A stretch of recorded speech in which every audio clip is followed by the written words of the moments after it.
አብይ አህመድ የፈለጋችሁትን አድርጉ ምንም አታመጡም አጠቃለሁ አለ። ለዚህ ምላሽ ሊሰጥ ህዝቡን ከልቂት ሊያድን የፋኖ ትግል ተጀመረ። የገባችሁበትን ቻናል በቀዳሚነት ላይክ ያላደረጋችሁ ተቀዳሚ ስራችሁ ይሄ ይሁን። የፋኖ ኃይሎች ወሳኟን ከተማ ሙሉ በሙሉ ተቆጣጥረዋል። አሁን ይህን እናቀርባለን። አገዛዙ መርዶ የህዝቡን የህልውና ትግል በቀና ለሚያዩ የአማራን ህዝብ የህልውና ትግል በቀና ለሚያዩ ደግሞ የምስራች ዜና፣ ለአብይ አህመድ ቅጥረኛ ካድሬዎችና አፍንጫቸው አረቀው ለማያዩ በጥቅማ ጥቅም ለተገዙ በአማራ ህዝብ ትግል ውስጥ ተሰግስገው በእንጭፍጫፊ አጀንዳ ሲከስሩ ለሚውሉ ደግሞ የእውነት ለመናገር ለህሊና መልእክት ማሰብ የሚችል ካለ ይህንን ማሳየት ያስፈልጋል። የፋኖ ኃይሎች ወሳኝ ከተማን መቆጣጠር ያስቻለ ትግል አድርገዋል። የትግላቸውን ኮዝ አንስተናል። እንቀጥል። ከጎንደር ከተማ በ40 ኪሎ ሜትር ርቀት ላይ የምትገኘው ማክሰኝት ከተማ በፋኖ ኃይሎች ሙሉ በሙሉ ቁጥጥር ስር መግባቷን ከጎንደር ከተማ አዘዞ ዋና ካምፑን ላደረገው የሰሜን ምዕራብ እዝ ማዘዣ ጣቢያ ስጋት ሆኗል፣ ጭንቅ ሆኗል። መርካም የመርበትበት ምሽት ዝም ብሎ እንዳይመስል ብርቱ ትግል ተደርጎ ያገዛዙን ሰራዊት በታትነው ነው ማክሰኝትን መቆጣጠር የቻሉት። የተጠና ኦፕሬሽን ያውም በሁሉም ኃይሎች በተናበበ ሁኔታ የአማራ ፋኖ ህዝባዊ ድርጅት አፋሕድ፣ የአማራ ፋኖ ብሔራዊ ኃይል ጎንደር ላይ ቅራኔ የሚባሉትን ነገር ወደ ጎን ትተው መናበብ ሲጀምሩ የጋራ በሚያገናኛቸው ቦታ ላይ የጋራ ትግል እያደረጉ ሊያገናኛቸው በማይችል ቦታ ላይ ቢያንስ በሀሳብም በምንም ግንኙነታቸው ጤናማ አድርገው በመቀጠል ይህንን ድል እያስመዘገቡ ቀጥለዋል። ያዝልቀው የሚያሰኘው ይሄ አፋብኃና አፋሕድ በላይ ዘለቀ እዝና ጎንደር ጠቅላይ ግዛት እዝ በጋራ የቅንጅት ውጊያ ዛሬ ጥቅምት 20 2018 ዓ.ም ከማለዳ ጀምሮ በሶስት አቅጣጫ ዝቆ በመግባት ማክሰኝት ከተማን ሙሉ በሙሉ ተቆጣጥሮ መዋላቸውን በተጣራ መረጃ አረጋግጠናል። በከተማዋ የሚገኙ ትልቁ እስር ቤት፣ ማጎሪያ፣ የአማራ ልጆች ንጹሐን የታፈኑበት፣ እናቶች የታፈኑበት፣ የተደፈሩ ግፍ የተፈጸመባቸውን እህቶቻችንን ወስደው ያጎሩበትን እና በወታደር ግፍ እንዳይጋለጥ አድርገውበት የነበረውን ቦታ ተቆጣጥረውታል። ከማለዳው ጀምሮ በተጠና ሁኔታ ገብተው ቦታውን ተቆጣጥረው ማድረግ የሚገባቸውን የሚጠበቅባቸውን አድርገዋል። በአፋብኃ በላይ ዘለቀ እዝ ዳግማዊ ቴዎድሮስ ኮር ስር የሚገኘው የጥቁር አንበሳ ክፍለ ጦርና በአፋሕድ ጎንደር ጠቅላይ ግዛት ስር እዝ ስር የሚገኘው የአፄዎቹ ክፍለ ጦር ከንጋት ጀምሮ ባደረጉት ተጋድሎ ከጎንደር ከተማ በ40 ኪሎ ሜትር ርቀት ላይ የምትገኘውን ወሳኟን የማዕከላዊ ጎንደር ከተማን ማክሰኝትን በቁጥጥር ስር ባዋሉበት በዚህ ውጊያ በርካታ የጥምር ጦሩ አባላትን ሙትና ቁስለኛ አድርገዋል። መርዶውን ስሙ። በከተማዋ የሚገኘው ትልቁ እስር ቤት ምን ያለው ታጉረውበት የነበረው በሩ ተከፍቶ ሰንሰለቱ ተሰብሮ የፋኖ ቤተሰብ ናችሁ ከፋኖ ጋር ትገናኛላችሁ በሚል ታስረው የነበሩ የግፍ እስረኞች ነፃ ወጥተዋል። እስር ቤቱ ቅጥረኛ ጠባቂዎች ጓዛቸውን ጠቅልለው ከኃይለ ገብረስላሴን በሚያስንቅ ሩጫ ከጥይት የተረፈው ሩጦ ያመለጠ አብዛኛው ሰሞኑንም ሲባል ነበረ በማህበራዊ ሚዲያ ኢትዮጵያ በአትሌቲክስ እየከሰረች ያለችው ሯጩን በሙሉ አብይ አፍሶ ወታደር አድርጎት ነው። አሁን ጥሩ ሯጭ የምታገኙት የብርሃኑ ጁላን ሬንጀር ለብሰው አማራ ክልል ያሉት ናቸው። ሁለት ጥይት ወደ ላይ ሲጮህ እነሱ የሚሮጡትን ሩጫ ቀነኒሳ መሃላቸው ቢኖር መጨረሻ ነው የሚወጣው። ሯጩ በሙሉ ተሰብስቦ የብርሃኑ ጁላ ወታደር ሆኗል። ማክሰኝት ከተማ ከጎንደር ከተማ በቅርብ ርቀት የምትገኝ ሲሆን የጎንደር ከተማ አካል ከሆነችው ዕዳ ከተማ 25 ኪሎ ሜትር ርቀት ላይ ናት። ከፋሲል ቤተመንግስት ደግሞ 40 ኪሎ ሜትር ርቀት ላይ የምትገኝ ናት። አፋብኃና አፋሕድ በጎንደር ቀጠናዎች የአንድነት ውጊያዎችን አጠናክረው በቀጠሉበት በዚህ ጊዜ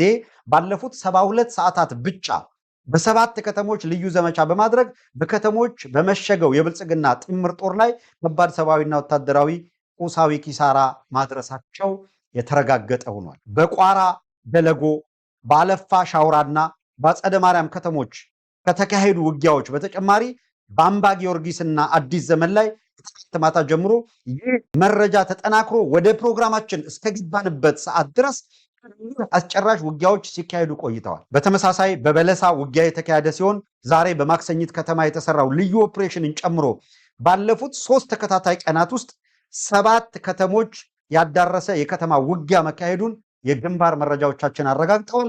ይሄንንም አድማጮች በተጣራ ሁኔታ ስናደርሳችሁ ቆይተናል። ድሎች መካሄዳቸው እንደቀጠለ ሲሆን በትላንትናው ዕለት የዳግማዊ ቴዎድሮስ 5 ኮር አካል የሆኑት ጎንደሬ በጋሻው ክፍለ ጦርና ጥቁር አንበሳ ክፍለ ጦር አሃዶች እንዲሁም አፋሕድ ጎንደር ጠቅላይ ግዛት እዝ በአርበኛ ታርቆ ከበደ የሚመራው አሃድ በጋራ በመሆን በምዕራብ በለሳ፣ አበዬና ድርቃ፣ ልደታ በተባሉ አካባቢዎች የብልጽግና ሰራዊት ላይ ያገዛዙ ጉጅሌ ላይ ከባድ ምት በማሳረፍ 2 የኬላ ምሽጎችን በመስበር አካባቢውን ቀጠናውን መቆጣጠራቸውን አረጋግጠዋል። የአርባያ ከተማ የመጀመሪያ ደረጃ ሆስፒታል አሁን ምንም ሌላ ሲቪል አይቀበልም። በሙሉ የብርሃኑ ጁላ ወታደር ሶስተኛ የታጎረበት ሆኗል። በአጠቃላይ ዛሬን ጨምሮ ከሰሞኑ እየተደረጉ ያሉ ወታደራዊ ዘመቻዎች በብልጽግና ጥምር ጦር ላይ ከፍተኛ ሰብአዊ፣ ወታደራዊ፣ ቁሳዊና ፖለቲካዊ ኪሳራዎች የተስተናገዱበት ወቅት ነው። ይሄ ሆኖ እያለ አብይ አህመድ ፓርላማ ሰብስቦ ስለ ሽፍታ ያወራልሃል። የሆነ ሸለቆ ውስጥ ስላለ ፋኖ ያወራልሃል። ሸለቆ ውስጥ ናቸው ይልሃል። የእሱን ክፍለ ጦር አራግፈው ከተማ ስለመቆጣጠራቸው አይነግርህም። ሌላ ልጨምር፣ ካድሬ ልብህ ዝቅ እንዳይል፣ ምላስህ እንዳይደርቅ፣ በረዶ ካለ በረዶህን ደረት ላይ አድርገው። ተጨማሪ ድል ነው የምንነግራችሁ። በወገን በኩል ደግሞ ህዝብ እንዲያሸንፍ የሚፈልገው ደግሞ በኩራት ነገሩን እንዲያየው የሚያደርግ ነው። በአንድ ወረዳ ውስጥ ብቻ 246 ሚሊሻዎች ፋኖን ተቀላቅለዋል። አሁን ደረትህን ምታ ከፈለግ። ይህም የብልጽግናውን አገዛዝ ስርዓታዊ ፍርሰት ማሳያ ነው። ይሄ በል የሆነ ነገር በል ተንፈራገጥ፣ እንደዚህ ነው እንደዚያ ነው፣ እሱን የፈለግከውን አድርግ። ፒውርሊ ሚዛኑን የጠበቀ የተጣራ መረጃ እናደርሳለን። በቪዲዮ እናጅባለን፣ በድምፅ እናጅባለን።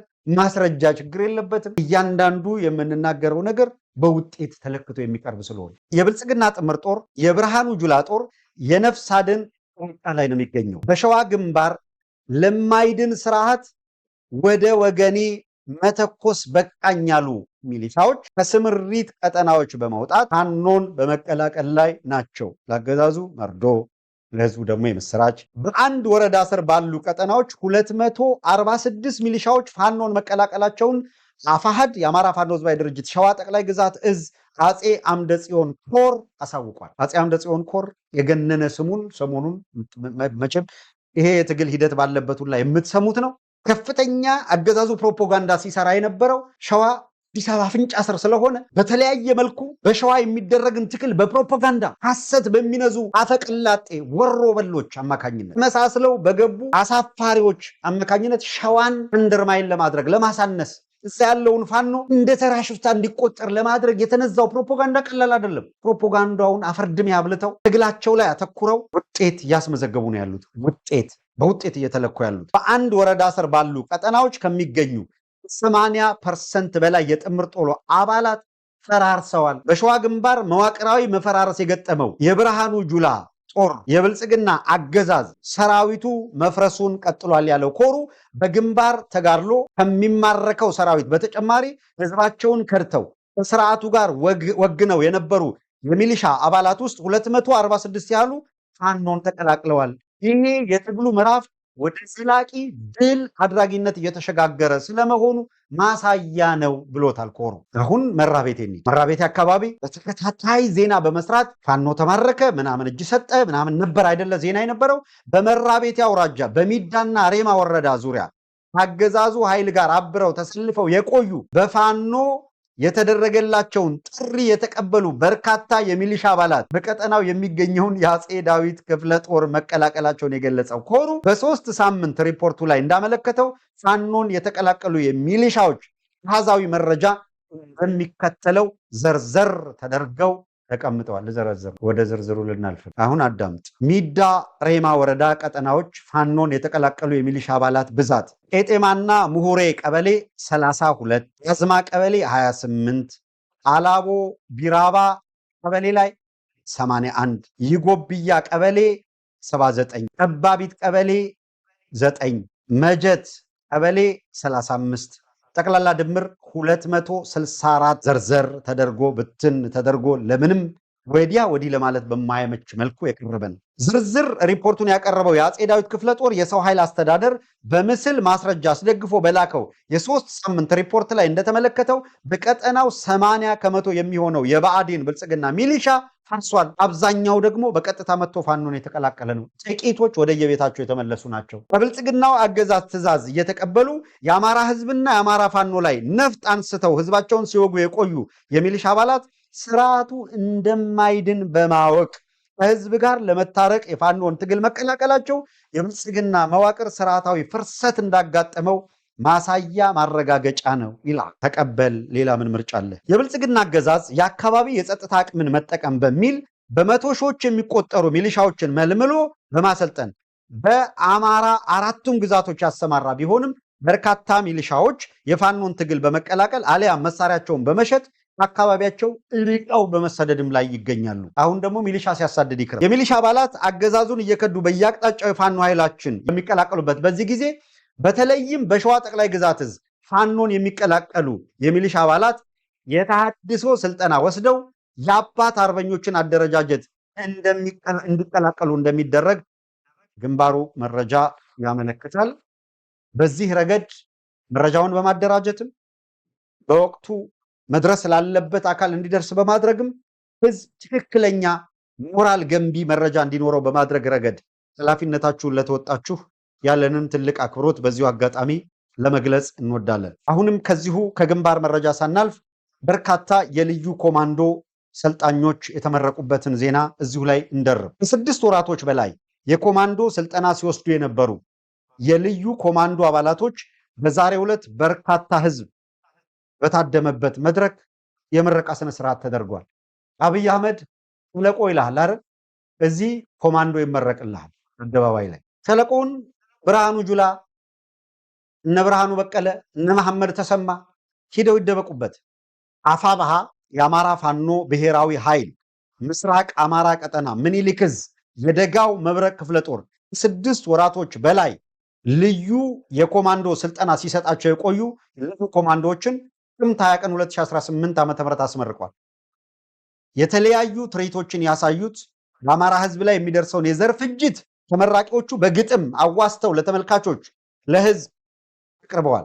ከዚህ ጋር ተያይዞ ልዩ ኮማንዶዎቹ በአማራ ህዝብ ፊት ቃለ መሐላ ፈጽመዋል።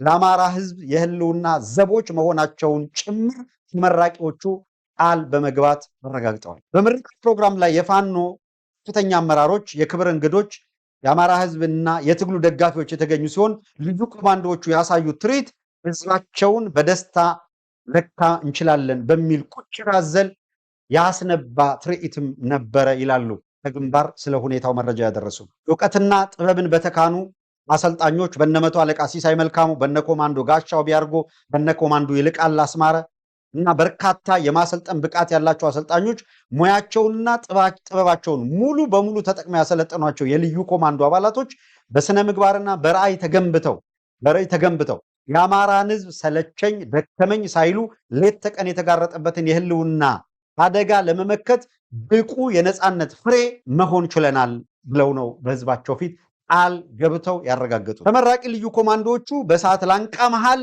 እንዳቦ ሸማኔ እየተምዘገዘጉ የእጅ ለእጅ የሳንጃ ግጥሚያን የካርታ አርትን ትርኢቶች በማሳየት ከ6 ወራቶች በላይ ዋጋ የከፈሉበትን ውጤታቸውን ለህዝብ ሲያሳዩ የአማራ ህዝብ ወደር አልባ በህዝብ ላይ ደስታ የፈጠረ ነው። ይሄ በውጭም በውስጥም ያለው ይሄንን የሚመለከት እነዛን ያጣጥማል።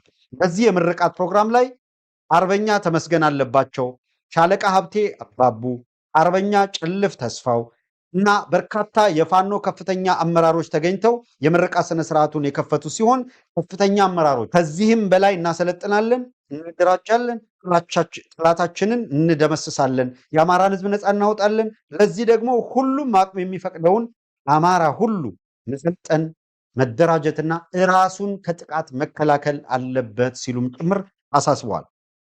መዳረሻችን ድልና ነፃነት ነው ሲሉ ያሰመሩት ተመራቂዎች በዚህም የህዝባቸውን እንባ ለማበስ ከታወጀባቸው ምልቂት ለማዳን ብርቱ ትግል እያደረጉ መሆናቸውን ገልጸዋል። አሁን እየመጣንበት ያለውን እየገለጽነው ያለውን እያንዳንዱን ደረጃ ተመልከቱት። የዘር ማጥፋት ወንጀል እንዴት እየተፈጸመበት እንደሆነ ዓለም አቀፍ ህጉም አንጻር ምንድናቸው የሚለውን ነገር ካነሳን በኋላ ከዛ የህልውና ትግሉ ላይ ነው እና የተገኙ ድሎች ላይ ፎዝ ያለው ህዝብ ሲዋጋ ወይም ራሱን ሲከላከል እና መልሶም ሲያጠቃ ምን አይነት ውጤት እንደሚያመጣ ነው ማሳያ የተደረገው። በተያያዘ ዜና አፋብሃ ምስራቅ አማራ ቀጠና ምኒልክ ዕዝ አንሻ ክፍለ ጦር ከወቂጣ እስከ አቃት ዘርግቶ የመጣውን የፋሽስቱን ሰራዊት በአንሻ ክፍለ ጦር እንዳልነበር አድርጎ መቅጣቱን ይፋ አድርገዋል። ከጋሸና ከፍላቂት በሁለት አቅጣጫ የመጣው የወራሪውን ሰራዊት ቅንድቡን እየላጨ የመጣው ኃይል እንዲበተን አድርጓል ይላል መረጃውን ከግንባር የላኩት። ቁስለኛውን በኦራል ሸራ አልብሶ ወደ ጋሸና ሲያግዝ መዋሉንም የክፍለ ጦር ቃል አቀባይ በላኩልን መረጃ አመልክተዋል። 5 የነፍስ ወከፍ መሳሪያ በላይ የተማረከ ሲሆን በቁጥር ያልተረጋገጠ ተተኳሽም በብዛት መገኘቱን እንደዚሁ ገልጸዋል። አድማጮች እንግዲህ ከአንሻ ሳይድ ክፍለ ጦር ቃል አቀባይ በዚህ ደረጃ መረጃዎችን በማደራጀትም እንዲደርሰን በማድረግም ከፍተኛ ጥረት የሚያደርገውን አርበኛ እንዲሁ ልናመሰግን እንወዳለን።